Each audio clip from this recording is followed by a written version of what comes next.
айы келгенде, бәйшешек гүлдегенде, қазақ елі бәріңе алғыс айтамыз. Анаға да балаға, үлкен кіші данаға, жанашыр жан башаға алғыс айтамыз.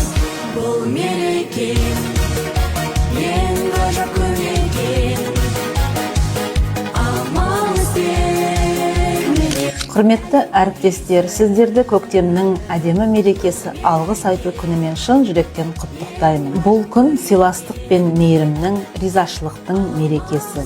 Барлық отбасына тек қана береке, бірлік, аманшылық тілеймін.